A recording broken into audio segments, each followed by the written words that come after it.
எல்லாம் வந்து 3 கால பூஜை நடக்குது, சாமிக்கான அபிஷேகங்கள் நடக்குது, பிரசாதம் பண்ணுறது எல்லாம் பண்ணுறாங்க. இப்போ நான் ஒரு நாள் ஊருக்கு கிளம்பி போய்டுறேன், நான் சிலைகள் வச்சு வழிபாடு பண்ணுறேன் அப்படின்றப்போ அந்த பூஜைகளோ அந்த புலஸ்காரங்களோ பண்ணலை அப்படின்னா அது எதிர்வினையாக மாறக்கூடுமோ அப்படின்ற ஒரு பயம் இருக்கு இல்லையா சார்? அதை எப்படி சார் நம்ம வந்து கையாளுறது? சரி, இப்போ நீங்கள் ஃபேமிலியோட கொஞ்ச நாள் வெளியில் போகிறீங்க அப்படின்னா அதான் கூடுமான வரைக்கும் உங்கள் தெய்வத்தை நீங்கள் எப்படி பழக்கிறீங்கன்னு பார்த்துருங்க. நான் டெய்லி டீப்பாக உட்காந்து சாமி கும்பிட்டுக்கிட்டே இருக்கேன். இன்னும் சில பேர் இதை பெருமையாக சொல்கிறவங்களும் இருக்காங்க. நான் ஒரு 3 வருஷமாக சாமி கும்பிடல சார்னுவாங்க வீட்டுக்குள்ளே. ஏன் அப்படின்னா ஒரு 3 மாதம் கும்பிடணும், ஒரு 3 வருஷம் எனக்கு கும்பிடணும்னு தோணலை, எல்லாத்தையும் கம்முன்னு விட்டுட்டேன் அப்படின்வாங்க. அப்படி விடுறது தப்பு.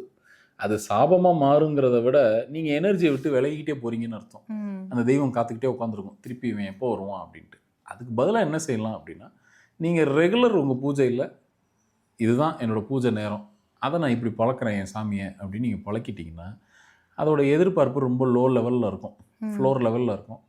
கூடுமான வரைக்கும் ஒரு 2 நாள் 3 நாள் போகிறீங்கன்னா அது ஒன்றும் தப்பு இல்லை. திருப்பி வந்துட்டு கண்டினியூ பண்ணுங்கள். ரொம்ப நாள் போகிறீங்கன்னா என்னைய கேட்டால் கூட கூட்டிகிட்டு போயிருங்கன்ற உங்கள் சாமியையும். நீங்கள் வெளிநாட்டுக்கு போய் செட்டில் ஆகிறீங்கன்னா சாமி இங்கே வச்சுட்டு நீங்கள் என்ன வெளிநாட்டில் போய் உட்கார்றது, கூட சேர்ந்து அவரையும் அவரை கூட கூட்டிகிட்டு போயிருங்க.